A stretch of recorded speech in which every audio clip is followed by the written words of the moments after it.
Morning time stories.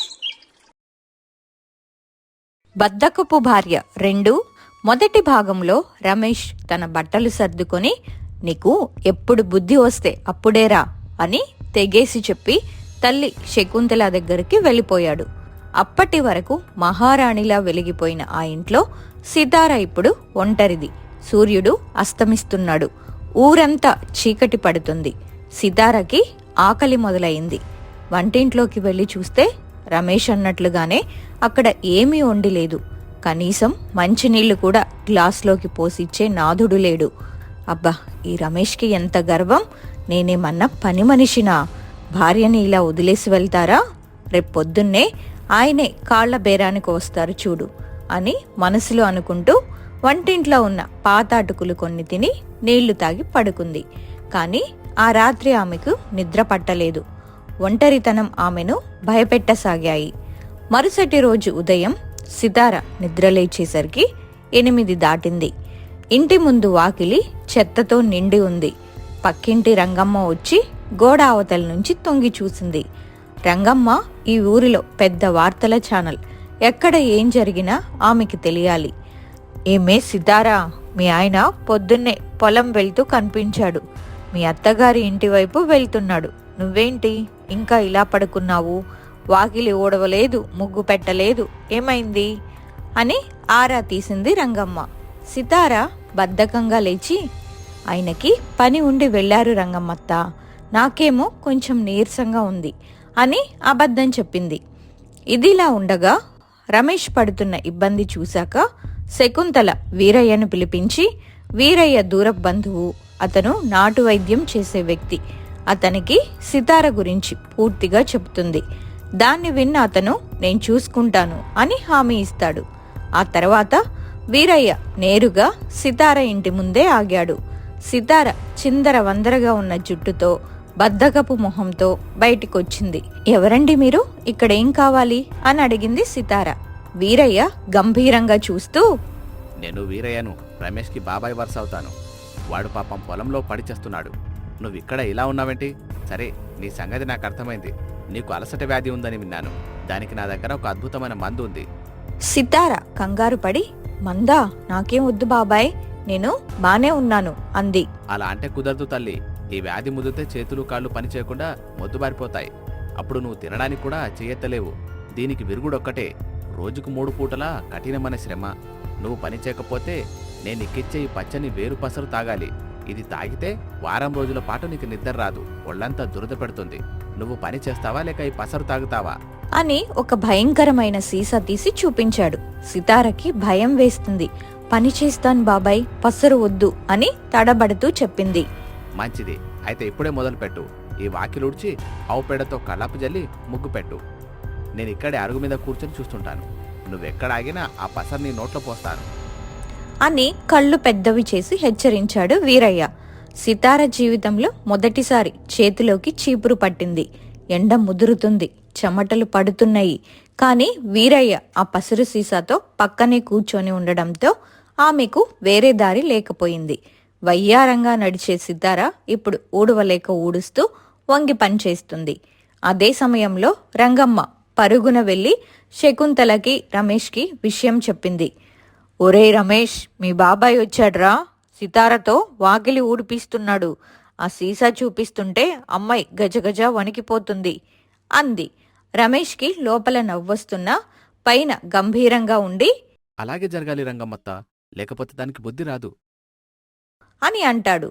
Sitara వాకిలి ఊడ్చడం పూర్తి చేసేసరికి ఒళ్లంతా నొప్పులు మొదలయ్యాయి. కాని వీరయ్య ఊరుకోలేదు. ఇది చాలా తల్లి.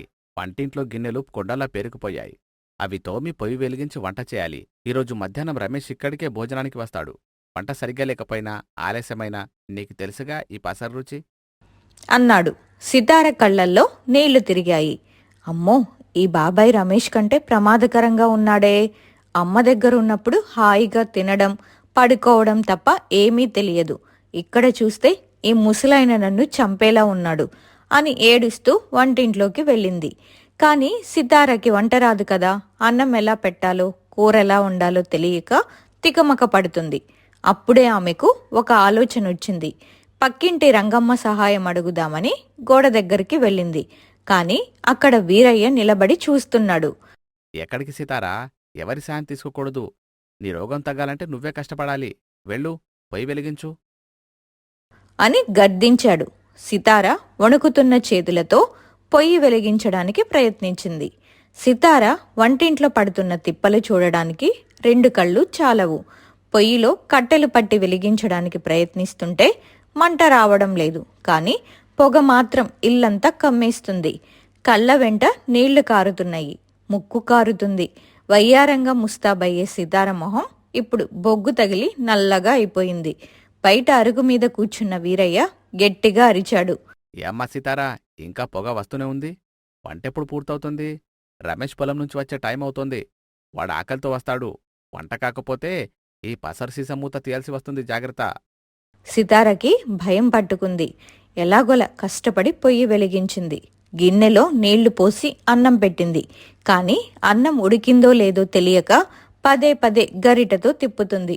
కూర కోసం వంకాయలు కొద్దామని కత్తిపీట పట్టుకుంది. జీవితంలో ఎప్పుడు కాయగూరలు కొయ్యని ఆ చేతులకు కత్తిపీట వాడడం గగనమైపోయింది. వంకాయలు కోస్తుంటే ముక్కలు ఒకటి పెద్దగా ఒకటి చిన్నగా వస్తున్నాయి. అప్పుడే రమేష్ పొలం నుంచి వచ్చాడు. వాకిలి శుభ్రంగా ఉండడం చూసి అతనికి లోపల చాలా సంతోషంగా ఉంది. కాని బయటికి మాత్రం కోపంగా మొహం పెట్టి, బాబాయ్, ఏంటి వంట ఇంకా కాలేదా? ఆకలి దంచేస్తోంది. ఇక్కడ వంట కాకపోతే నేను మా అమ్మ ఇంటికి వెళ్ళి తింటాను అన్నాడు. సితార లోపల నుంచి ఏడుస్తూ బయటకొచ్చింది. వస్తున్నానండి, ఇదిగో అయిపోయింది, ఒక్క 5 నిమిషాలు ఆగండి అని ప్రాధేయపడింది. చివరికి ఎలాగోలా అన్నం, ఒక వంకాయ కూర వండి వడ్డించింది. రమేష్, వీరయ్య భోజనానికి కూర్చున్నారు. సితార భయపడుతూ పక్కనే నిలబడింది. రమేష్ మొదటి ముద్ద నోట్లో పెట్టుకున్నాడు. అన్నం సగం ఉడికి సగం ఉడకక రాళ్లల్లా తగులుతుంది. కూరలో ఉప్పు మర్చిపోయింది. కాని కారం మాత్రం గుప్పెడు వేసింది. రమేష్కి మంట పుట్టి కళ్లల్లో నీళ్లు తిరిగాయి. కాని వీరయ్య అతనికి కంటి సైగతో ఏమీ అనొద్దు అని చెప్పాడు. వీరయ్య నవ్వుతూ, హహ, భలే వండావమ్మ సీతారా. అన్నం కొంచెం పలుకుగా ఉంటేనే అరుగుదలకి మంచిది. కూరలో కారముంటే ఒంట్లో ఉన్న బద్ధకం బయటకొస్తుంది. రేపట్నుంచి ఇంకా బాగా వండుతావులే. సరే, ఇప్పుడు ఈ గిన్నెలని తోమి ఇల్లు తుడిచి ఆ తర్వాత రమేష్కి కాళ్ళు నొక్కు. పాపం పొలంలో కష్టపడి వచ్చాడు కదా అన్నాడు.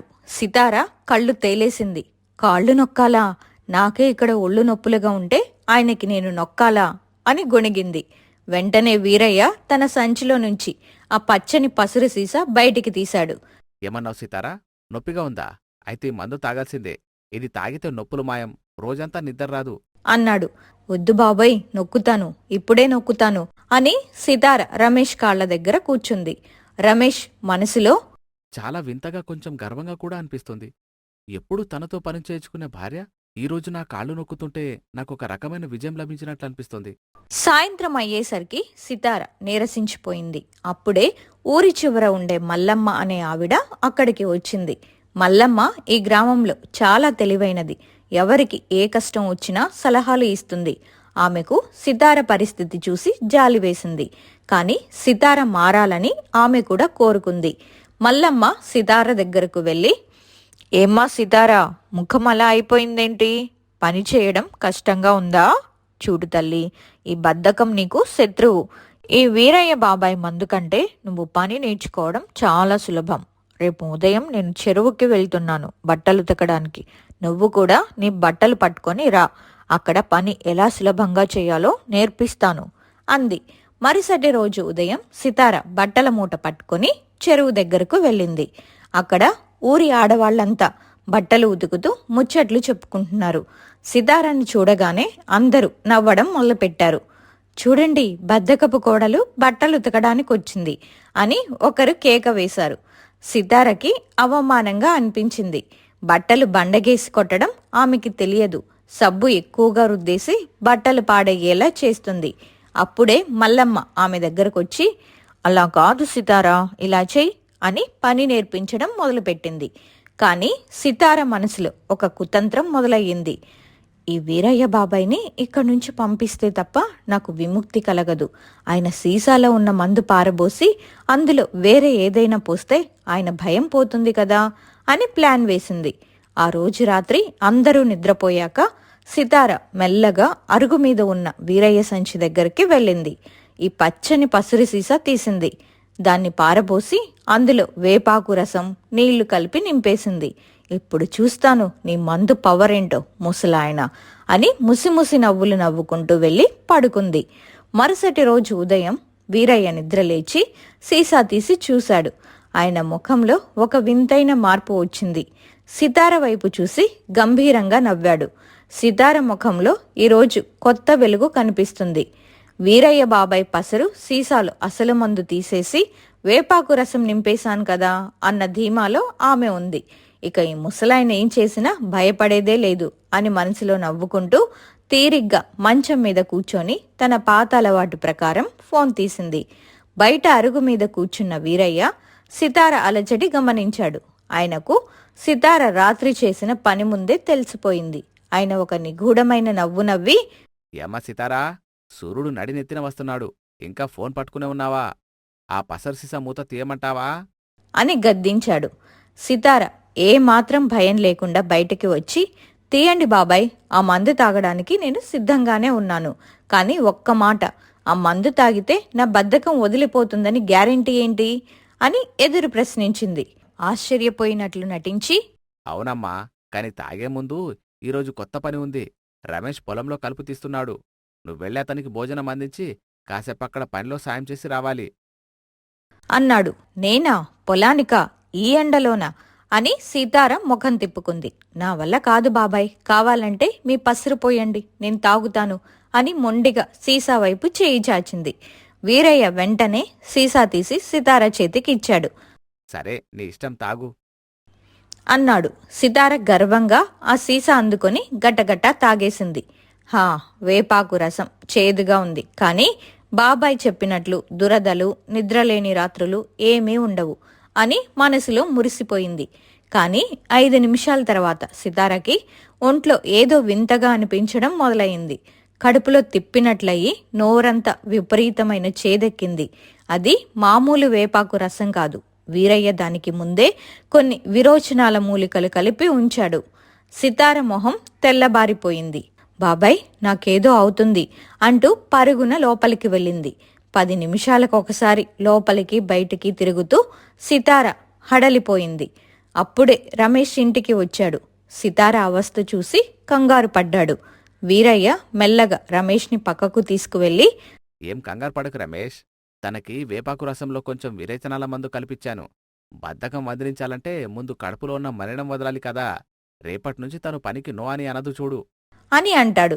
సాయంత్రం అయ్యేసరికి సితార నీరసించి అరుగు మీద పడిపోయింది. అప్పుడు వీరయ్య ఒక కొత్త క్యారెక్టర్ని అక్కడికి పిలిపించాడు. ఆమె పేరు అచ్చమ్మ. అచ్చమ్మ ఈ ఊరిలో కష్టానికి మారుపేరు. ఆమెకు 4 పిల్లలు, 5 ఎకరాల పొలం, ఇంటి నిండా పశువులు. ఇవన్నీ ఆమె ఒక్కతే చూసుకుంటుంది. వీరయ్య అచ్చమ్మని చూపిస్తూ, సితారా, చూడు, ఈమె అచ్చమ్మ. నీకంటే వయసులో చాలా పెద్దది. కాని ఈమె చేసే పనుల్లో నువ్వు 10వ వంతు కూడా చేయవు. రేపట్నుంచి నువ్వు అచ్చమ్మ దగ్గర పని నేర్చుకోవాలి. ఆమె ఎక్కడికి వెళ్తే అక్కడికి వెళ్ళాలి. లేకపోతే రేపు ఇంకో సీసా మందు రెడీగా ఉంది అన్నాడు. సితార నీరసంగా తలూపింది. అచ్చమ్మ సితార దగ్గరకొచ్చి, ఏంటమ్మా సితారా, నీరసంగా ఉన్నావు? రేపు ఉదయం 4ంటికే లేచి మా ఇంటికొచ్చేయి. ముందుగా పశువుల పాక కడగాలి, ఆ తర్వాత పాలు పితకాలి.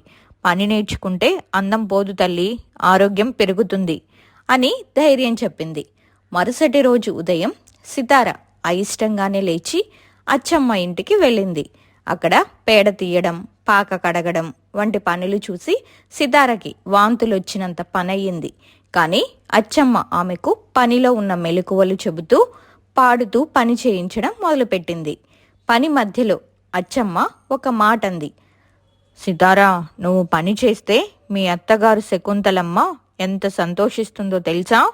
ఆమె తన కోడలు గొప్పగా ఉండాలని ఊరంతా గొప్పలు చెప్పుకుంది.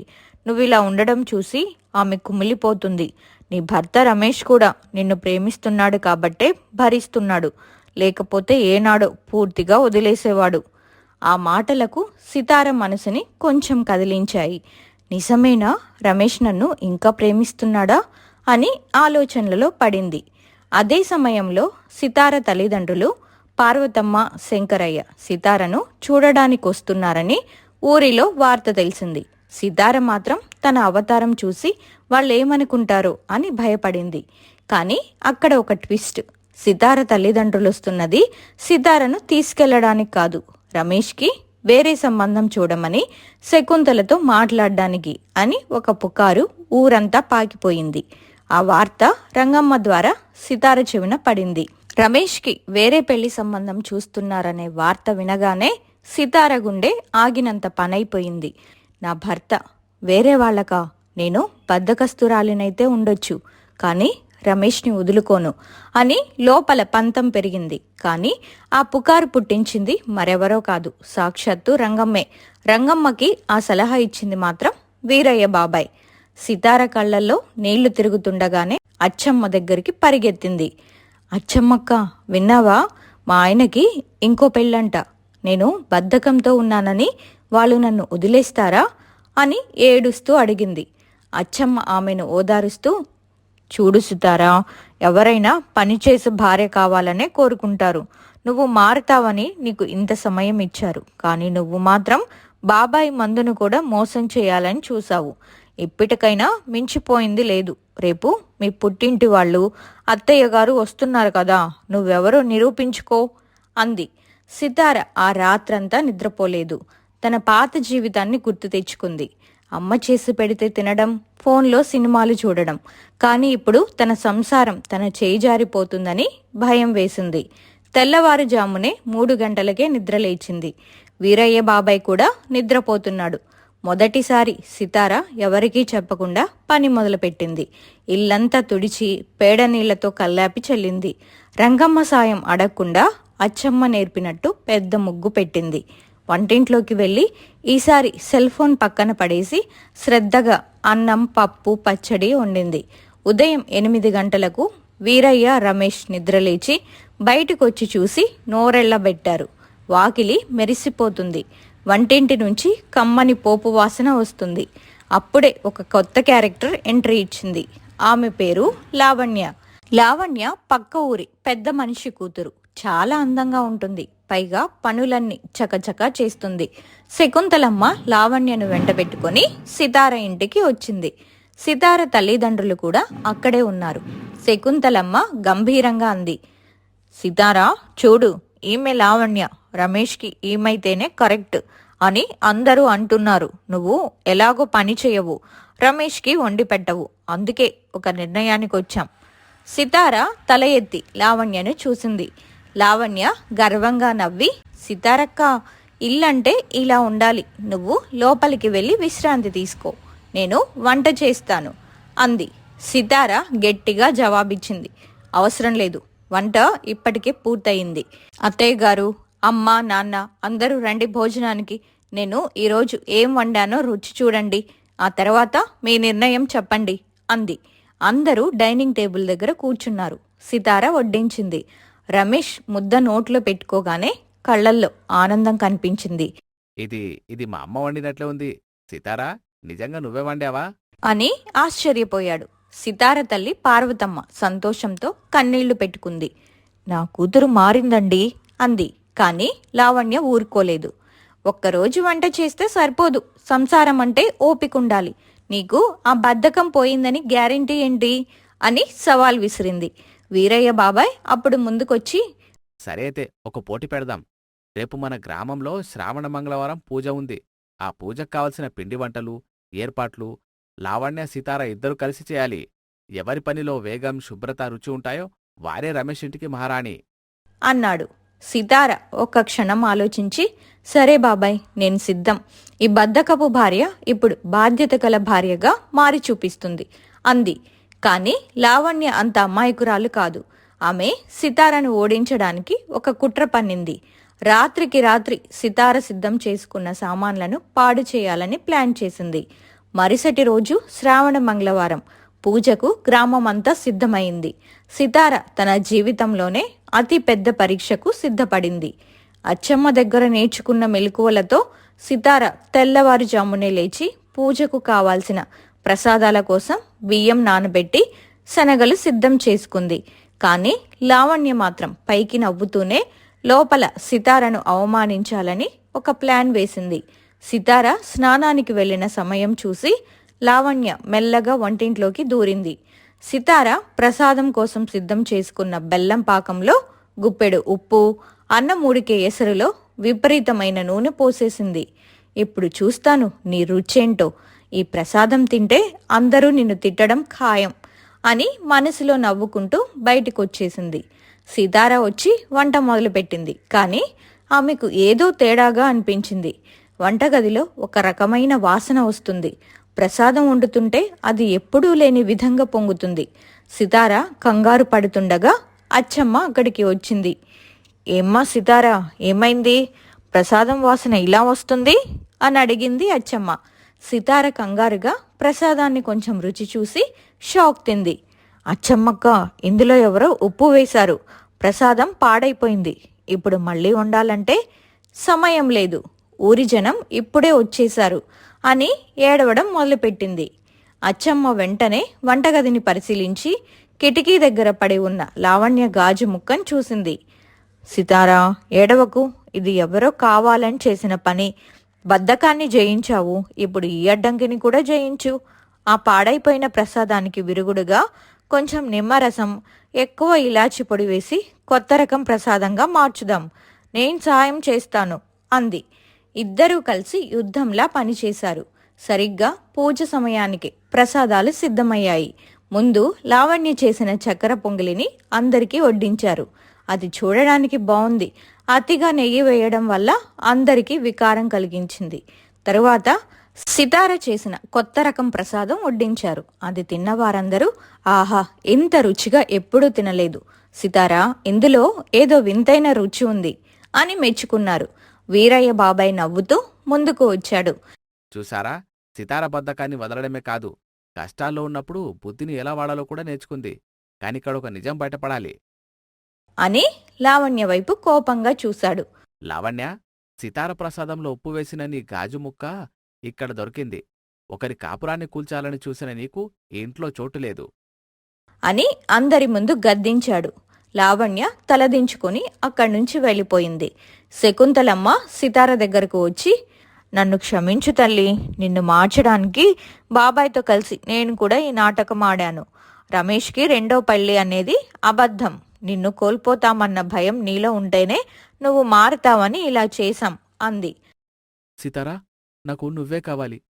ఈ కొన్ని రోజుల్లో నువ్వు ఎంత కష్టపడ్డావో నేను చూశాను అన్నాడు. సితార కళ్ళల్లో ఆనంద భాష్పాలు రాలాయి. అత్తయ్య గారు, ఇప్పుడు అర్థమైంది, పని చేయడంలోనే ఆరోగ్యం, ఆనందం ఉన్నాయని. ఇకపై నేను ఈ ఇంటి బాధ్యత గల కోడలిగా ఉంటాను అని ప్రమాణం చేసింది. అంతా సవ్యంగా సాగుతుంది అనుకుంటున్న సమయం సితార పుట్టింటి నుంచి ఒక వార్త వచ్చింది. సితార తండ్రి శంకరయ్యకు హఠాత్తుగా అనారోగ్యం చేసింది. సితార ఒక్కసారిగా భయపడిపోయింది. సితార తండ్రి శంకరయ్యకు ఆరోగ్యం బాగోలేదని తెలియగానే రమేష్ ఆమెను వెంటబెట్టుకొని వెంటనే పుట్టింటికి బయలుదేరాడు. దారి పొడవున సితార మనసులో ఆందోళనగా ఉంది. నేను బద్ధకంతో ఉన్నప్పుడు నాన్న నా గురించి ఎంత బాధపడ్డారో, ఇప్పుడు నేను మారాక నాన్నతో ఒక్క మాట కూడా సరిగ్గా చెప్పలేకపోయానే అని ఏడ్చేసింది. తీరా పుట్టింటికి వెళ్లేసరికి శంకరయ్య మంచం మీద పడుకొని నీరసంగా ఉన్నాడు. పార్వతమ్మ కళ్లల్లో నీళ్లతో ఎదురొచ్చింది. ఊరి డాక్టర్ వచ్చి, ఆయనకు తీవ్రమైన పని ఒత్తిడి, మానసిక ఆందోళన వల్ల ఇలా జరిగింది. విశ్రాంతి చాలా అవసరం. కానీ ఈ సమయంలో మీ పొలం పనులు చూసేవారు ఎవరు లేరు. పంట చేతికొచ్చే సమయం. నీళ్లు పెట్టకపోతే పంట మొత్తం ఎండిపోతుంది అని చెప్పాడు. సితార లోపలికి వెళ్లి నాన్న చేతిని పట్టుకుంది. రమేష్ ముందుకు వచ్చి, మామయ్య గారు, మీరు భయపడకండి, నేను చూసుకుంటాను అన్నాడు. కాని రమేష్కి తన ఊరిలో పనులు ఉన్నాయి. పైగా శకుంతలమ్మకు ఒంట్లో బాగోలేదు. అప్పుడు సితార కళ్ళు తుడుచుకొని నిలబడింది.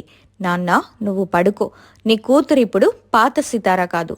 అచ్చమ్మ దగ్గర పని నేర్చుకున్నాను, బాబాయ్ దగ్గర గుణపాఠం నేర్చుకున్నాను. మన పొలాన్ని నేను కాపాడుకుంటాను అంది ధీమాగా. ఊరి వాళ్ళంతా ఆశ్చర్యపోయారు. ఇంటి పనికే బద్దకించే సితార పొలం పని చేస్తుందా, ఎండలో గరిట పట్టలేనిది పారపడుతుందా అని నవ్వుకున్నారు. మరుసటి రోజు ఉదయం సితార చీర కట్టుకుని తలకు గుడ్డ చుట్టుకుని పొలానికి బయలుదేరింది. అక్కడ ఆమెకు ఒక కొత్త శత్రువు ఎదురయ్యాడు. అతని పేరు భూపతి. భూపతి ఆ ఊరిలో పెద్ద మనిషి అని చెప్పుకుంటూ పక్కనే ఉన్న శంకరయ్య పొలాన్ని ఎలాగైనా కాజేయాలని చూస్తున్నాడు. సితార పొలంలోకి దిగగానే భూపతొచ్చి ఆపాడు. ఏ సీతారా, ఆడదానికి నీకేం తెలుసు పొలం పని? నీ నాన్న నా దగ్గర అప్పు చేశాడు. ఈ పంట పోతే పొలం నా వశమవుతుంది. అనవసరంగా ఈ ఎండలో కష్టపడకు, వెళ్ళి ఇంట్లో పడుకో అని హేళన చేశాడు. సితార తగ్గలేదు. భూపతి గారు, నాన్న అప్పు తీరుస్తాడు. ఈ పంట తీసే బాధ్యత నాది. అడ్డం వస్తే బాగుండదు అని గట్టిగా చెప్పి పని మొదలుపెట్టింది.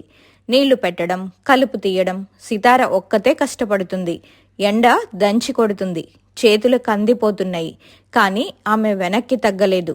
రమేష్ పక్క ఊరి నుంచి రోజు వచ్చి సాయం చేస్తున్నా సితార పట్టుదలతో పనిచేస్తుంది. ఒకరోజు రాత్రి భూపతి సితార పొలానికి వచ్చి నీళ్లను కట్టేయాలని కుట్ర పన్నాడు. కాలువ గట్టు తెక్కొట్టి నీళ్లన్నీ వేరే వైపు వెళ్లేలా చేశాడు. ఉదయాన్నే వచ్చి చూసిన సితారకి విషయం అర్థమైంది. మట్టిపార తీసుకొని ఒంటరిగా ఆ గట్టును పూడ్చడానికి సిద్ధపడింది. అప్పుడే అక్కడికి అచ్చమ్మ వచ్చింది. సితారా, నీ పట్టుదలను చూసి నేను ఊరుకోలేకపోయాను. నీకు తోడుగా నేనొచ్చాను అంది. ఇద్దరు ఆడవాళ్లు కలిసి ఆ గడ్డను పూడ్చి పొలానికి నీళ్లొచ్చేలా చేశారు. వారం రోజులు గడిచాయి. సితార శ్రమ ఫలించింది. పంట కళకళలాడుతుంది. శంకరయ్య ఆరోగ్యం కుదుట పడింది. ఆయన పొలానికొచ్చి సితార పని చూసి ఆశ్చర్యపోయారు. నా కూతురు బంగారం తల్లి, నీ బద్ధకం పోయి ఇంత ధైర్యం వచ్చిందా అని ముద్దాడారు. కాని భూపతి ఊరుకోలేదు. పంట వస్తే సరిపోదు, దీన్ని మార్కెట్కి తీసుకెళ్లనివ్వను. సీతారా, నీ పొలం పని చూసి ఊరి జనం మెచ్చుకోవచ్చు. కానీ ఈ ధాన్యం బస్తాలు మార్కెట్కి వెళ్లాలంటే నా పర్మిషన్ ఉండాలి. నీ నాన్న చేసిన అప్పుకి వడ్డీ పెరిగింది.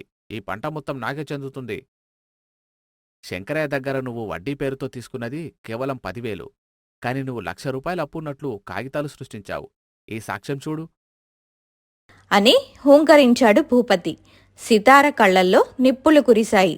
భూపతి గారు, ఆడది పొలం దున్నగలదనుకున్నారు గాని అన్యాయాన్ని ఎదిరించగలదు అని మీరు ఊహించలేదు.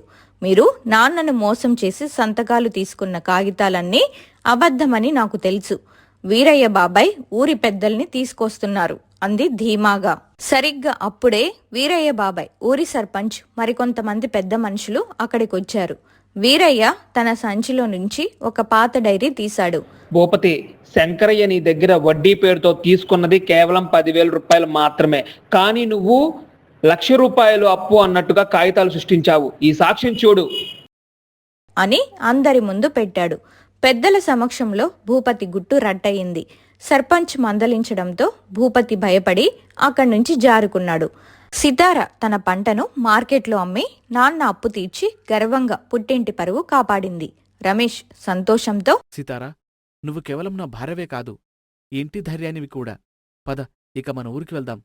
అమ్మ నీకోసం ఎదురుచూస్తోంది అన్నాడు. సితార అందరి దగ్గర సెలవు తీసుకొని అత్తగారింటికి తిరిగి వచ్చింది. శకుంతలమ్మ హారతిచ్చి కోడలిని సాదరంగా ఆహ్వానించింది. ఊరంతా సితార మార్పు గురించి గొప్పగా చెప్పుకుంటున్నారు. అన్నీ సవ్యంగా ఉన్నాయని, ఇక సితార హాయిగా ఉంటుందని అందరూ అనుకున్నారు. కానీ కథలో ఒక పెద్ద మలుపు వస్తుంది. అదేంటి అనేది తర్వాయి భాగంలో చూద్దాం.